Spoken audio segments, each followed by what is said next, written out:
A punch to my pregnant belly sent a shock of pain through me, making my world spin as I let out a desperate cry. My legs gave out, and I crumpled to the ground, feeling a strange rush of fluid. My water had broken. Panic gripped me, and I screamed, "Somebody, please help." Fighting through the pain, I managed to dial my mother-in-law just before everything went dark. My name is Angela, and I'm a 32-year-old woman, 9 months pregnant. My husband and I were on our way to visit his family, who lived just 30 minutes away. We usually visit a couple of times each month, but today felt special. My kind mother-in-law was making her famous peach cobbler, a treat I'd been craving. After losing her husband last year, she's been through so much, but becoming a grandmother for the first time has brought her such joy. Not everyone shares her excitement, though. My sister-in-law, Rachel, has struggled with infertility. She's been married for 6 years and started fertility treatments 2 years ago, but heartbreakingly, nothing has worked. This has made her distant and often irritable. Normally, my mother-in-law invites us over when Rachel isn't around to avoid tension. But today, Rachel showed up unexpectedly. "Long time no see, Angela. You look like you've gained a lot of weight. Are you sure you're not just being lazy because you're pregnant?" She sneered, her eyes narrowing.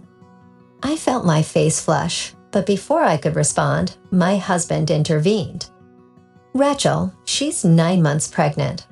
Her belly is supposed to be big. You can't talk to her like that."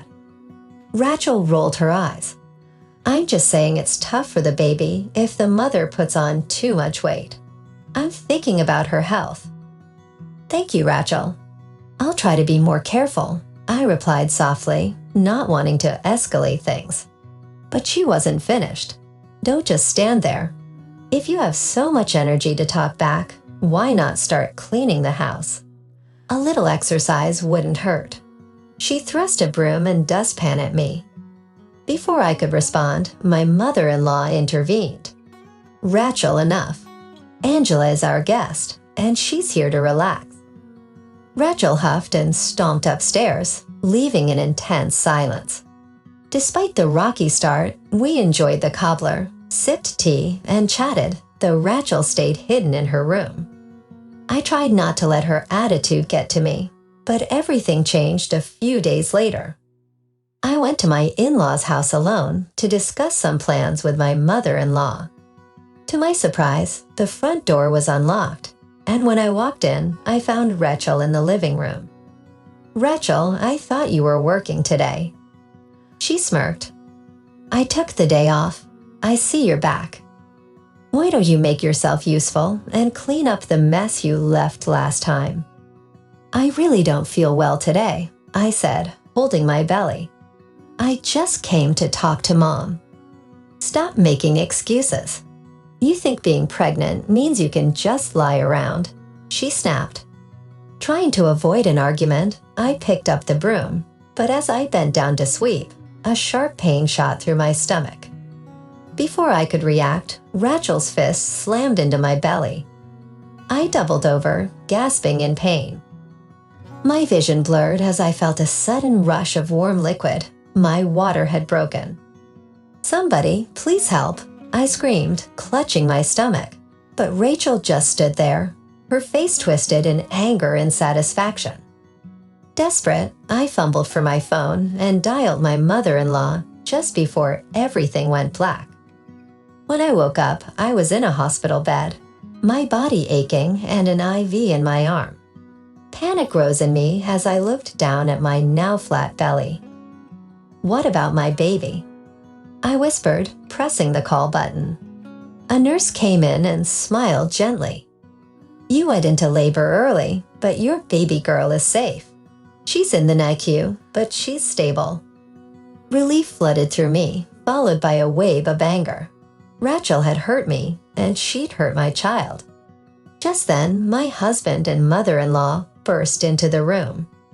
Their faces tight with worry, my husband's voice shook as he asked, "Are you okay?" We got here as fast as we could. Rachel did this, I managed to say, tears streaming down my face. She punched me, my water broke, and I. Calm down, my mother-in-law said gently, her own eyes wet. She won't get away with this. The next day, as if testing our resolve, Rachel showed up at the hospital with her husband. Let's settle this, she said flatly.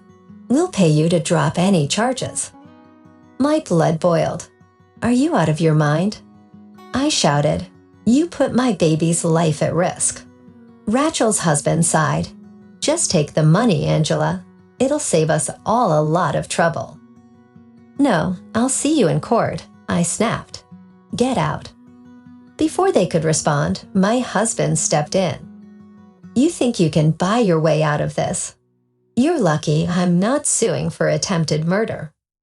Rachel's smug expression faltered, and she stammered something about it being an accident, but we were done listening. That very day, my husband and I filed a police report. The legal process was draining. Rachel tried to play the victim, claiming she didn't mean to hurt me and was just frustrated. But the evidence spoke louder.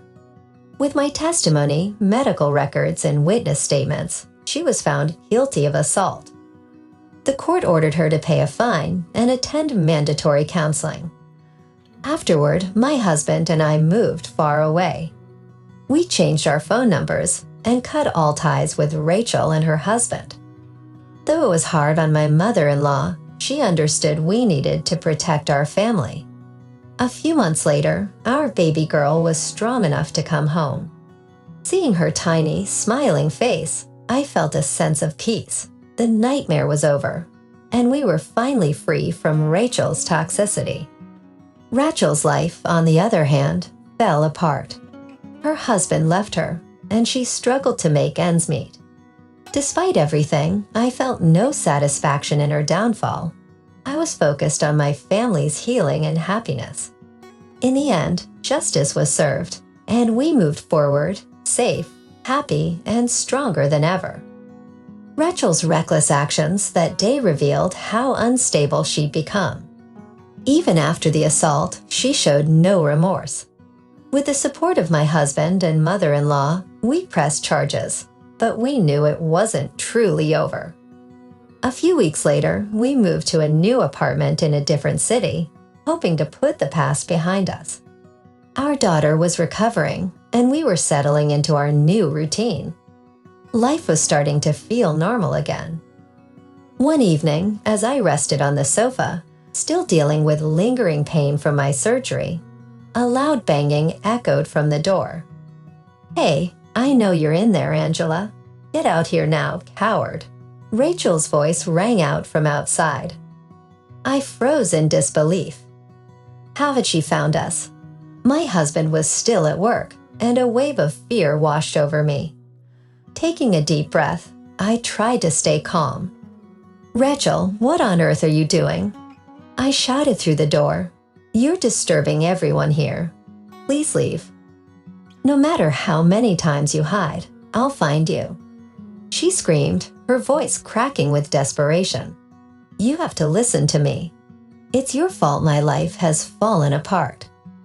Her words made no sense, but the fury in her voice was terrifying. I knew I couldn't open the door.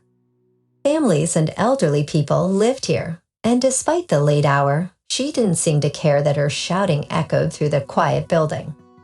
Rachel, I'm sorry you're upset, but you need to leave now.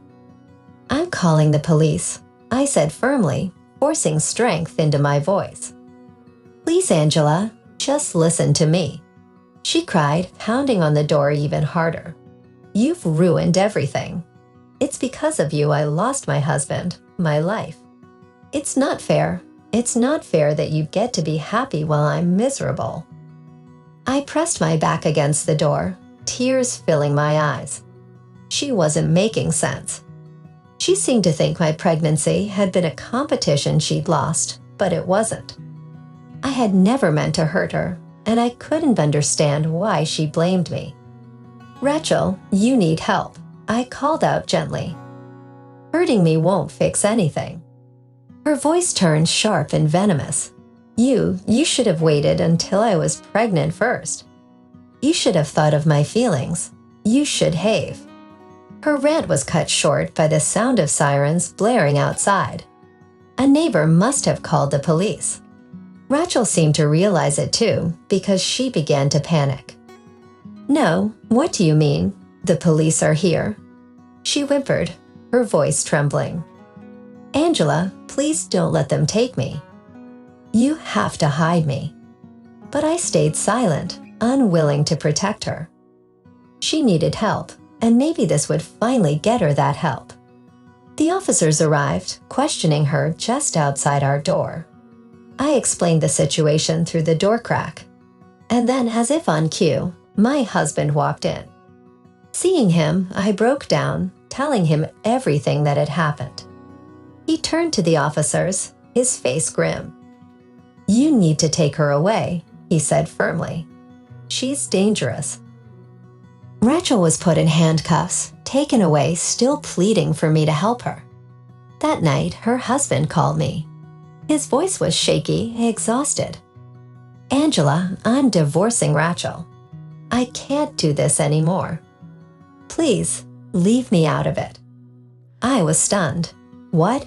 You're just going to abandon her?" "Yes, I have to," he said flatly. "If I don't, I'll lose my job. The scandal has already reached my boss, and I'm being transferred to a regional office. I can't keep covering for her. Please just keep me out of it." I hung up, emotions swirling. Part of me felt sorry for him, but another part couldn't forget that he'd been on Rachel's side when she tried to bribe us. In some ways, he was just as guilty. In the weeks that followed, Rachel's life unraveled. Legal fees drained what little she had, and her reputation was in shambles. She moved from friend to friend, but her behavior alienated everyone.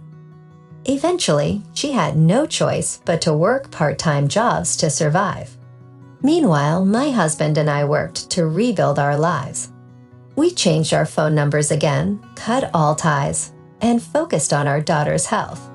A few months later, she was strong enough to leave the hospital, and seeing her thrive made every struggle worth it. One day, as I watched her sleep peacefully in her crib, I felt a weight lift.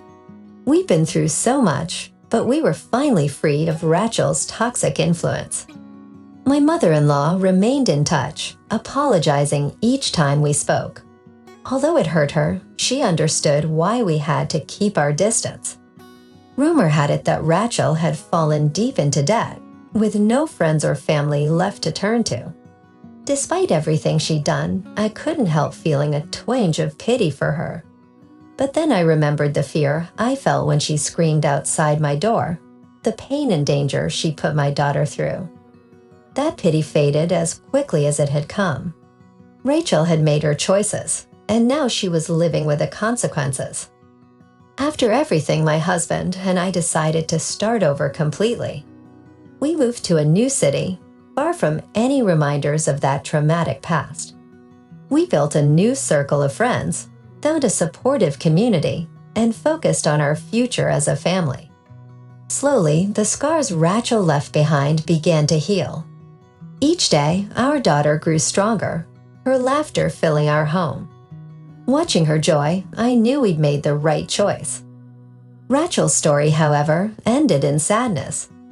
With no support left and a ruined reputation, she became a shadow of who she once was.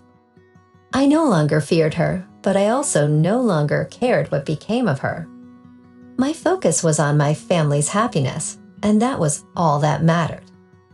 In the end, we'd found our freedom, justice had been served, and at last, we could live in peace, free from Rachel's shadow.